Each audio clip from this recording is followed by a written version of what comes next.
Bonjour, I'm Ivy Vineo, and what you're about to listen to is First Light, Carl Gaboy, Wendy Savage, and the Ojibwe Art Expo. This is a 3-part series diving into the Anishinaabe art scene past and present with 2 of Minnesota's established and respected Ojibwe artists who were heavily involved in the Ojibwe Art Expo.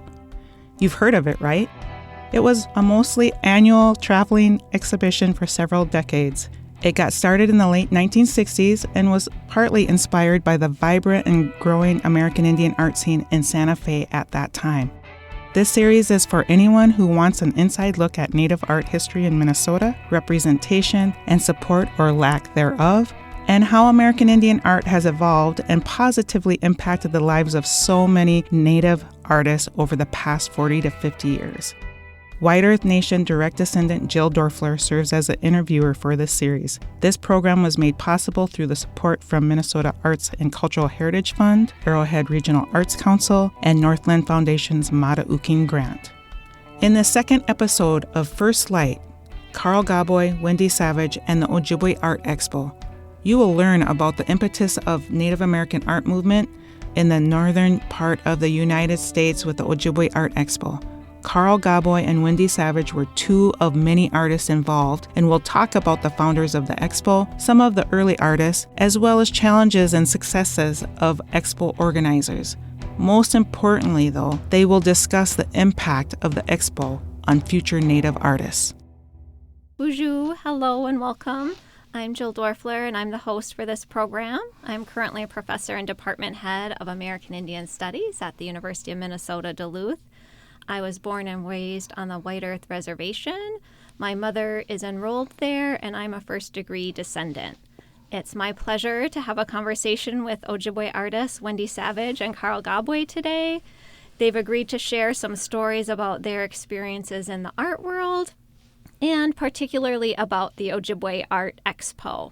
Let's talk a little bit about what the art scene was like, the American Indian art scene, a little bit in Minnesota and maybe even nationally, kind of in the 60s and 70s type time period. What was going on in American Indian art at that time? Not much. Well, in Minnesota, I can answer that question, and I've had that question before. Sure.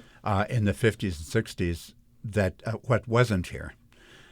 Wendy mentioned about the clinics and public buildings on reservations. There was none. The tribal meetings were held in gymnasiums, the local school. There were no galleries that featured Indian art exclusively, and the museum world hardly touched it. And if they did, they would exhibit old, rotten pieces of carving or beadwork that was falling apart, something 100 or over 100 years old. And seeing those exhibits would get you the idea that this is all dead. It's gone. It's done for. Yet at the same time, if you're talking about traditional arts, some of the best traditional art that was being done in the 60s and 70s around here was for powwows, for big grand celebrations, not for art galleries or for museums. But in the Southwest, and I happened to travel there in about 1971 when I was in graduate school. And I had never been there before. And there were museums like the Herd that would have an annual Indian art exhibit. There would be this American Indian Art School at Santa Fe, the Santa Fe Institute, that trained kids in painting and sculpture and traditional arts. There were private galleries that would have shows of American Indian painters. None of that was happening here. And I thought in my evil little brain, I thought, I'm going to take this idea back to Minnesota and have something like that here. And I thought Bemidji was going to be the center for this. It was going to be the Santa Fe of the North. I love it. And a lot of the students, like Wendy's sister, Karen, attended the Institute of Indian Arts at Santa Fe. And Duane Goodwin, one of the old stalwarts of the Ojibwe Art Expo, who exhibited every year, along with his wife and family, had gone to school there for a year. And they saw what was there. And it occurred to them that they could do the same thing here. And we should have the same thing here. That's how the seed of the expo how it started, how it began. Amazing. And then I want to just add one more thing here, and that is in 1971 there was a national exhibit in Minnesota, American Indian Art, Form and Tradition, and it was at the Walker Art Center, and there was about 1,000 items, most traditional arts from Indian cultures around the world, around North America, that and again these were older pieces from museums, and then experts were hired to write essays for each region: Northwest Coast, Plains, Southwest. And the one who wrote the essay for the Great Lakes area was the curator at the Milwaukee Public Museum, Robert Ritzenthaler. And he did the essay talking about the traditional arts in our region. And then he ended with this statement: "It was my good fortune to meet some of these old-timers, women who were knowledgeable and skillful, who reflected the flavor of traditional woodland culture. They were responsible for the decorative arts for which these groups are so famous. It is sad to recognize that the production of woodland Indian arts and crafts had been reduced to almost nothing." Oh, boy. Now, this was in 1972 when this exhibit happened. And at that time, to celebrate this opening of this exhibit, there was a big powwow at one of these big facilities in Minneapolis. And in the grand entry, there was 1,000 dancers that paraded as the powwow was ready to start. Every one of them was done in beadwork outfits, head to foot. Yeah. Featherwork, clothwork, beadwork, quillwork. Beautiful, beautiful stuff that completely contradicted what the expert had said about the fate of art in our part of the region. And so part of the Ojibwe Art Expo was revenge against this man. Well, I think rightfully so. Unfortunately, he had a very narrow view, probably like what only was art in his mind was something from 100 years ago, right, when we know very well that these forms continued and adapted and changed at that time and continue to change with new fabrics, new materials that come today. You go to a powwow or community event today, and you'll also see fantastic regalia of all different kinds. And all new innovations. Each year there's something new. Yep. Well, when I think back on and reflect, when my sister went to the Institute of American Indian Arts and she came back, the one thing that she stated that was so different down there was they were always encouraging. Every one of those artists, whenever you won an award, they all celebrated, much unlike here where it was competition. Right. And they always wanted to put you down. Yeah. And so that was a big contrast that they see. And also in the 90s and the 70s, there was no place for Native American art. They didn't want it. It wasn't considered fine art. It wasn't considered art. And then most of my time in youth spent going to museums to see whatever little art show there was that had anything Native American to deal with it, and then running around and talking to elders, which is an odd thing when you're in your 20s to run around and spend time with all these old women. And if you're smart, that's the one you're going to hang around is old women, because they'll know enough. They know a lot, but it takes a while to kind of like break in. Like I was researching a pair of moccasin style, and I couldn't get that pucker to not lay right, and I had to go talk to Batiste Sam and Margaret. I can't remember her last name, at Mille Lacs, but it took me 2 years of talking to those women for them finally to tell me the little trick. but those are the little treasures that you had to run around with. And then, learning beadwork style. Beads came real popular in the 70s again. Yeah. Things wax and wane, and the one thing about culture is it's not stagnant. It's always changing. Mm-hmm.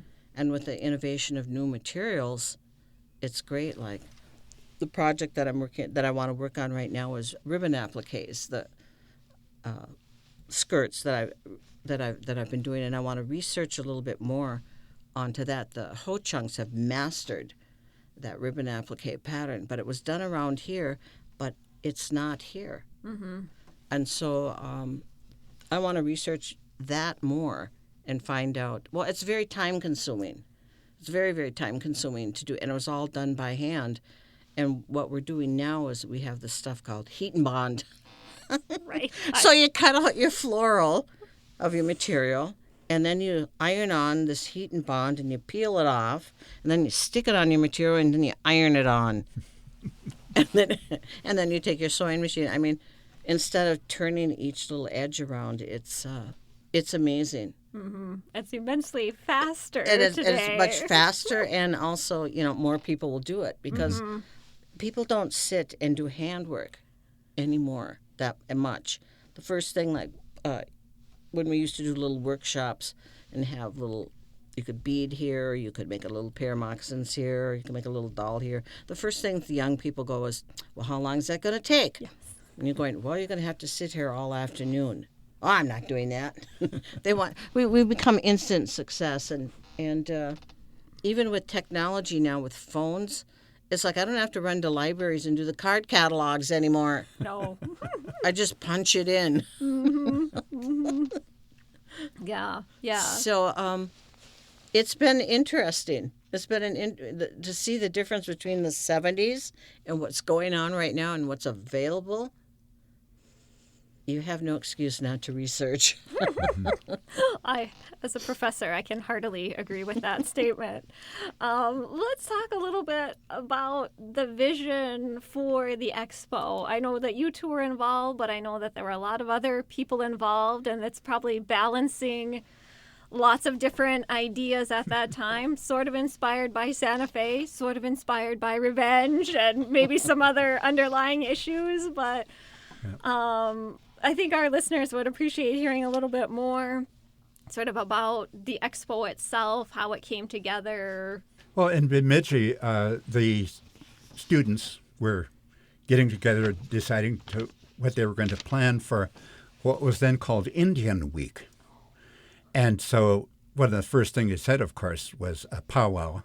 And then after that, different ideas, maybe bringing in a speaker, doing some kind of things for the student activities. And so and I happened to be sitting in that meeting, and that's where I gave them the idea for the art exhibit. It was something that other colleges like North Dakota and University of Minnesota, UMD at that time, weren't really climbing on board with. And so I gave them the idea, and they ran with it. It was really quite interesting to see. So I just kind of sat back and watched it happen. And so a lot of people said that I was the nuts and bolts starting the Ojibwe Art Expo. No, I just opened my mouth and told what I saw down in the Southwest, and I talked about the Robert Ritzenthaler statement, and they just climbed on board. There was a lot of debate as to how the show was actually going to be run. One of the things that they wanted to do, and they kept on doing this as long as the expo ran, over 25 years, was to have it travel. And I said, don't travel, have the people travel to Bemidji. Have Bemidji be the center and make both the artists and the audience travel to Bemidji. But they, every year, loaded up a big van and traveled it. They had located different places. The other thing was, of course, money. Prize money and just the nuts and bolts of putting on a show like this. That always came up, and we always found different ways to raise it. There were corporations in Minnesota that many years contributed to the expo, and that was really great. Minnesota Chippewa Tribe at first contributed money, and that was because a group of us went there to their annual meetings and convinced them that it was a good idea. And once they thought of it, they were just building their new facility at Cass Lake and giving them the idea that it should be decorated with Indian art on the walls. And once that happened, you can go there today and see the lobby and each office with original art from the area on the walls. And that was part due to the expo. Wow. That's kind of got it started. Not too long ago, I saw somebody who was retiring from the Minnesota Chippewa tribe, and they had this kind of little event. It was like a birthday, and he was up there getting all these accolades, and somebody came along with a present that they were going to give him, and what it was an original painting done by somebody from his reservation. And when I looked at that, I thought, well, you can give credit to the expo for that, because 20 years before that, they would have given him a bonus check or something like that, but not a painting for his house. Right. And he was just absolutely pleased to have it. And for a painting, it was a beautiful painting of an eagle against a flaming sunset. Great, great. Yeah, that's amazing to think about how the expo was able to shift expectations and to open up some ideas for things that should and can be done when it comes to we have such a rich body of artists in the region, and why wouldn't they be featured, displayed prominently throughout public buildings? And Sure. yeah. And I remember George Goodwin, who was the kind of the mover and shaper of the Minnesota tribe in those days. I told him that the Lakota people in their public buildings have art from their artists decorating it, and you could see the wheels going around in his head. So I heard him give the selling point to the Minnesota Chippewa tribe. Here are these guys, they are all sitting in this great big room, and he was going up talking about how the tribe should give money to the expo. And then he said, those Sioux, he said, those Sioux do this. And you could right away see that won them over. Sometimes a little competition Yes, that's actually right. is a good thing. That's right. And back when you started the expo, there were no grants, art grants. Yeah. There was no art grants. Yeah. And I came on later, about 7 years into it, and basically what we were doing was writing what I call beg letters. Yeah. Because we would get money from, it was Honeywell GM, contributed. Yeah. and there was a couple other, and that's where most of the money came from. But then things wax and wane. We were trying to get more money because as a traveling show, it's really expensive, and none of us got paid. That was the only thing. Nobody got paid, and so we're just running it literally by the seat of our pants, and. It was just really funny. So I would write these beg letters, and we would have the awards. It would always open up in Bemidji, and then we'd give the artist who got the best in painting, who got the best in beadwork, who got the best, and then so whoever took first prize, I'd go, okay, who's the name of that person? What reservation are they from? And I'd go, congratulations, your artist so and so won. We're still looking for money. Could you give us $500? It worked. That worked. So we were constantly having to invent where we were going to get our money from, and then also finding places to have the show. Right. It went When it traveled, how did that work? I mean, it sounds sort of like a logistical nightmare, I'll just say, because you've got all these pieces of art. Most are quite delicate, right? They have to be properly wrapped and shipped, or maybe someone's driving it in their car. Where is it going? How did the whole travel aspect of this work? Didn't you ever have? I had to drive it around once. Yeah. It would always start like in Bemidji, and then I think it would end up going down to like when Bonnie Wallace came on board in Augsburg. Yeah. She would have it there, and there were different drop-off sites, Okay. and it was just the people on the committee that just would get it all together. Right. And then it was kind of like the luck of the draw. Okay, who lives nearby, and who's gonna take it to the next spot? Yeah.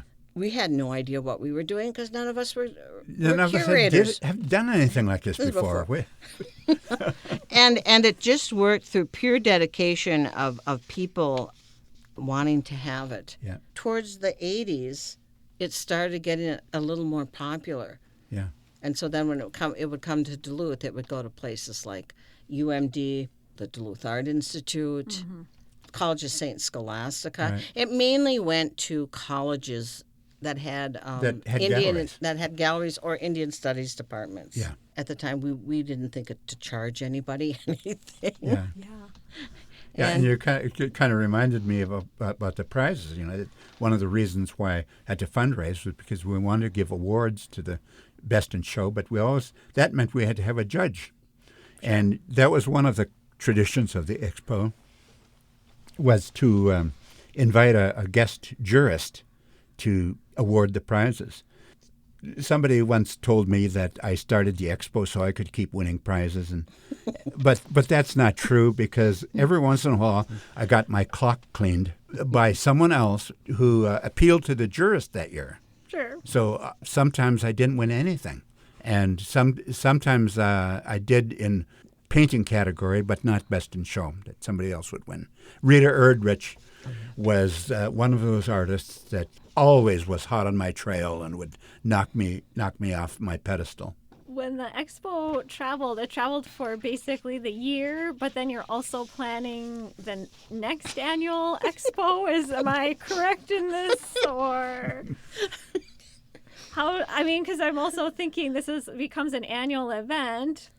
There's a lot of logistics around what was shown last year. Can the same artist show again? In the different categories, did you ever say we're showing 20 paintings this year, we're showing 20 pieces of beadwork, it was yeah, it was just whatever came in. Okay. And it would vary. Yeah. It was an open free for all. It was, yeah. Okay. Yeah, that's right. That's right. And actually there were amateurs that would exhibit right next to George Morrison. Wow. And George Morrison would enter every year because he kind of believed in supporting us. Yeah. And so he didn't have to do this. He didn't need the expo. Right. But he exhibited every year. And there were some real great beadworkers sometimes who had never exhibited, who just sat at home. And then one year would show their work and they'd blow everybody away. We very rarely cut out a piece, the jurists, that is. One year some work came in that was poorly framed and not presented well, or just a watercolor without a matting or framing or glass or anything like that. So that we cut out. And then one year, an elementary school teacher came with about 40 manila crayon drawings from her third graders. We didn't exhibit those either. Fair enough, yes. Yeah, and it was all upon the artist to frame and mat their work, Right, and get their materials. Right. There were We no did that. there were no grants. right, and There we were did no that right grants. from the very beginning. That nothing will be exhibited unless it was ready to hang. And we said, we're going to challenge the artists to get their act together and get them ready to display. And generally that happened. They did it. They stepped up to the plate. I imagine many people then also sold artworks through the expo, or is that correct? Could people, if somebody came to the expo and there was a piece of art that they said, I just love this, they could contact the artist and buy it, or? Yes. Yeah. Well, if it was at Augsburg, the piece that they wanted was at Augsburg, Bonnie Wallace would handle it. But the key was, I'm sorry, you can't take it out of the expo. Because it's going to travel on. Because it's going to travel on. So it was kind of like wherever that spot was, the person in charge of that area had to handle the sale. Yeah. And then whoever got the piece of art got it at the end. And then this also became part of the contemporary Native American art movement, the Ojibwe Art Expo. It made a lot of people's careers. Yes, it did. Got them to the start. Yep. Jeff Chapman, Jim Demany, Frank Big Bear, exhibited. Dewey and Bambi Goodwin. Dewey, yeah. And who is this fellow at Leech Lake who did wolves? And he did such marvelous wolves. He was of the Wolf clan. And so all of his paintings were of wolf. And he got really good at it. Wow. It's completely self-taught.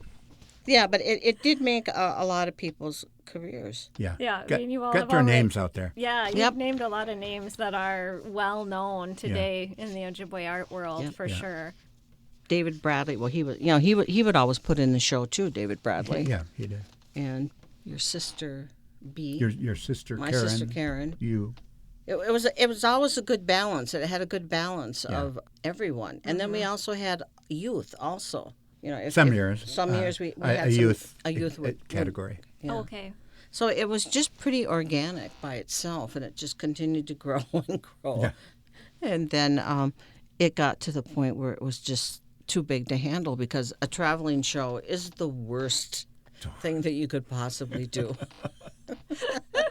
And then, of course, we all got burnt out towards the end, too. Yeah. That's a rigorous schedule to keep, To keep, yeah. pace with it all the time, especially with, your dedicated volunteers, and certainly you want to keep supporting, but at some point other things might take priority. But that kind of leads me into asking a little bit about how long the expo ran, and then what were some of the factors in why it ended. It went over 25 years. And there was a couple of years where we missed it. We missed they it. They didn't have it, so there was kind of a gap there. But I'm not sure that I could say how long it ran or how many exhibits there were. What changed towards the end there was the tribal and community colleges were being built. So any artist from a reservation that had a tribal and community college could exhibit their art, and sometimes their art was purchased by the college for their own collection. And so the tribal and community colleges would start collecting art. Thank the expo for that. Yep. And so I think in one sense the expo was no longer needed, but of course what happened towards the end there was it got so hard to raise money, so hard to travel with it, so hard to put it up, take it down, move it to the next spot, put it up, take it down. It got kind of unwieldy. But what was changing in Minnesota at that time was a greater appreciation for contemporary Ojibwe painting and Dakota painting in the part of art institutions, that they started taking it seriously. Yeah. There was one time that I had an exhibit. I had 3 exhibits going on at the same time. So I had to come up with about 30 paintings so I could exhibit at Eau Claire, at the Raven Gallery, and at Mankato, all at the same time, all running at the same time. That was the change that was happening. And then also, a 25-year run, a lot of us were retired from the institutions.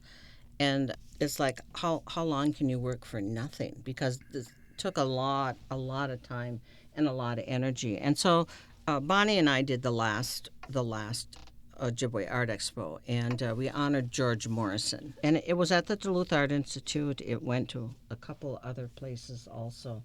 Again, it was traveling. And I just said, I just can't do this anymore. And Bonnie had retired, and we had hoped that the youth would pick it up. But it didn't. But by that time, there were grants. Now you could sit and write a grant for it. But again, the traveling show. No one was jumping up to take on the traveling aspect. No, and curating a show. We were all self-taught. All the shows that I curated, I was just self-taught and just did it. And I knew all these artists, so if I can manipulate these artists to get into these shows. If you I got to the point where they knew, well, if you want this person in the show, contact Wendy, she'll get that person. Because natives are notorious for not answering their mail and not answering their phone. Now it's changed, and but that personal touch does the personal touch does it. Yeah, it does. Yeah. And I would imagine too that in some ways the Art Expo inspired a whole generation of artists who, Carl, you said there are so many people working in their homes and maybe just doing work really for themselves and their families. But I would imagine this expo started more and more people thinking, I can have a career as an artist. I can be an artist for a living. I don't just have to do art after I'm done with my 9 to 5, but I can have that. So I would imagine in some ways there's the proliferation of professional artists that are working right in Minnesota now. Yeah. Today. Yeah, I think that's one of the amazing things. And one of the other things that was so important about the Ojibwe Art Expo at the time is this expo and art show was controlled by natives for natives. We were the first exhibition that did that. Yeah. Up until that, it was usually institutions or museums. So we were really taking control. Yeah. Yeah. And, you know, a 25-year run is pretty darn good. Miigwech for listening to First Light, Carl Gaboy, Wendy Savage, and the Ojibwe Art Expo. Links to the other podcasts in this series, as well as links to a variety of other artist support resources, can be found online at thenorth1033.org. This has been Ivy Vineo, and this series was made possible through support from the Minnesota Arts and Cultural Heritage Fund, the Arrowhead Regional Arts Council, and Northland Foundation's Mataukin Grant. Miigwech Bizendaoyeg. Thank you for listening.